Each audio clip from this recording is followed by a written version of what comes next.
লাগাতার হিন্দুদের উপরে হামলা, মৌলবাদীদের যুদ্ধের জিগির। সীমান্ত পেরিয়ে এপারে ঢুকে ওপারে কট্টরপন্থীদের হামলা। শেষ পর্যন্ত বিএসএফ এর তাড়ায় পালাতে বাধ্য হলো বাংলাদেশিরা।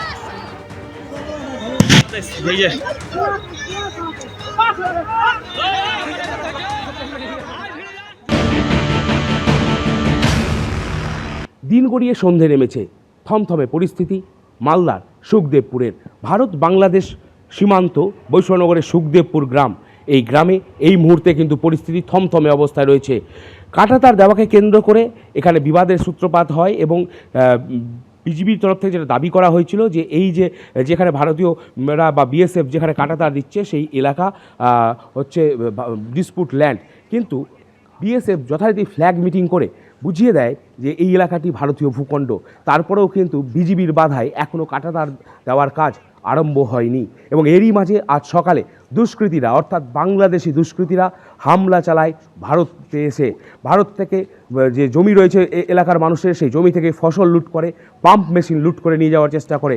ভারতীয় নাগরিকরা বাধা দেয় এবং তার ফলে উত্তেজনা ছড়ায়। কার্যত এই এলাকার রণক্ষেত্রের পরিস্থিতি দেয়। বিএসএফের তৎপরতায় এবং এই ভারতীয় নাগরিকরা তাড়া করে বিজিবি এবং বাংলাদেশি নাগরিকদেরকে ওপারে পাঠিয়ে দেয় এবং এরপরেও কিন্তু উত্তেজনা থাকে এবং আজ দিনভর কার্যত এই এলাকা সুখদেবপুর যে এলাকা, সেই এলাকায় উত্তেজনা ছিল। এখন সন্ধে নেমে রাত হতে যাচ্ছে। এইখানে কিন্তু এই মুহূর্তে যে সীমান্ত এলাকা, সেই এলাকায় লাইট জ্বালিয়ে দেওয়া হয়েছে এবং পাশাপাশি কিন্তু যারা আধিকারিক রয়েছেন, বিএসএফের আধিকারিক, সেই আধিকারিকরা কিন্তু এখানে এখনও বর্ডারে রয়েছেন, সীমান্ত এলাকায় রয়েছেন। এখান থেকে কিছুটা এগোলেই কাঁটাতার, সেই এলাকায় এখনও রয়েছেন জওয়ানরা রয়েছে। কারণ যে সীমান্তের ওপারে বাংলাদেশের দিকে কিন্তু এখনও বেশ কিছু নাগরিক রয়েছে বলে সূত্র মারফত জানাচ্ছে, কিন্তু ভারতীয় নাগরিকদেরকে বিএসএফ সরিয়ে দেয় দুপুরের পর থেকে এবং এই মুহূর্তে কিন্তু এই যে পুরো জনপথ, সেই জনপথ কিন্তু ফাঁকা রয়েছে। এলাকায় একদম এখনও কিন্তু চাপা উত্তেজনা রয়েছে, থমথমে পরিবেশ রয়েছে। করুণাময় সিংহ, এবিপি আনন্দ, মালদা। পরিবেশ প্রচুর খারাপ। ফের সীমান্তে বাংলাদেশের উস্কানি, যার জেরে 2 সপ্তাহের মধ্যে আবার অশান্ত হয়ে উঠল মালদার সুখদেবপুরে ভারত বাংলাদেশ সীমান্ত।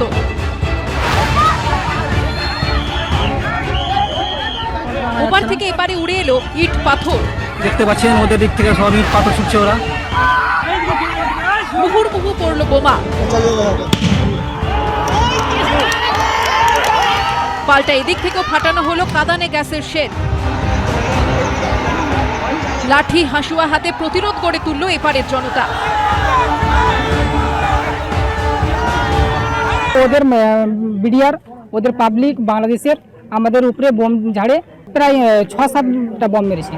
শনিবার সকালে এভাবেই উত্তেজনা ছড়ায় মালদার ভারত বাংলাদেশ সীমান্তে।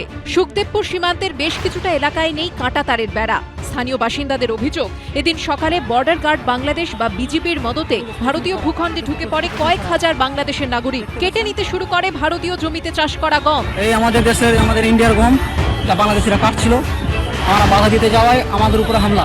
বাধা দেন এপারের কৃষকরা। অনুপ্রবেশকারীদের ধাওয়া করে বিএসএফ। বিএসএফ এবং ভারতীয় নাগরিকদের তাড়াকে কার্যত বিজিবি এবং বাংলাদেশি নাগরিক তারা পিছু হটতে বাধ্য হয়, কিন্তু এখনও কিন্তু সীমান্ত এলাকা, সেই এলাকায় ব্যাপক উত্তেজনা রয়েছে। এই আমাদের এই যে এখানে আমাদের তারবাড়া নিয়ে সমস্যা, কিন্তু বাংলাদেশের বিজিবি এসে নাই অন্যায় করছে এবং আমাদের ফসল পানি যা আছে আমরা ওরা সব ঝরে দিচ্ছে। আমাদের মেশিনগুলো নিয়ে পালিয়ে যাচ্ছে, ঠিক আছে না? আমাদের যে জল দাম আছে, আমাদের গম, সরষা, ভুট্টা ওরা সব কেটে নিয়ে চলে যায়। বিডিআর 50 টাকা করে নিচ্ছে, এক বস্তা গম কেটে নিয়ে চলে যাচ্ছে। আবার আসছে, ওর কাছে 50 টাকা নিচ্ছে আর গম কেটে নিয়ে যাচ্ছে। বিএসএফ ও গ্রামবাসীদের তাড়া খেয়ে বাংলাদেশের নাগরিকরা পিছু হটলেও বোমাবাজি ও পাথর বৃষ্টি শুরু হয় ওপার থেকে। আমরা ভারত মায়ের সন্তান, আমাদের কোনো আতঙ্ক নেই।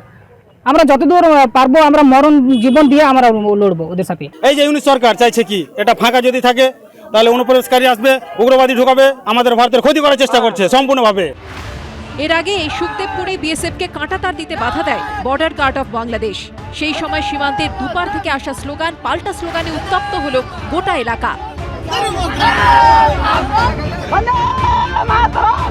সপ্তাহ দুয়েকের মধ্যে ফের সেখানেই দেখা গেল বাংলাদেশের উস্কানি।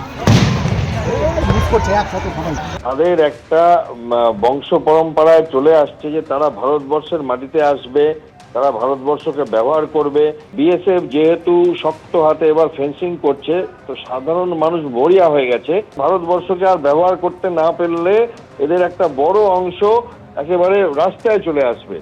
এদের মরিয়াটা ভারতবর্ষের উপরে যে এদের একটা চিরাচরিত একটা ব্যবস্থা চলছিল, সেইটা এখন বন্ধ হয়ে যাবে বলে এরা মরিয়া হয়ে গেছে। এদিন বিএসএফ এর তাড়ায় পালালো বাংলাদেশিরা। তবে ওপার থেকে ছোড়া পাথরে কয়েকজন বিএসএফ জওয়ান আহত হয়েছেন। করুণাময় সিংহ, পূর্ণেন্দু সিংহের রিপোর্ট, এবিপি আনন্দ, মালদা।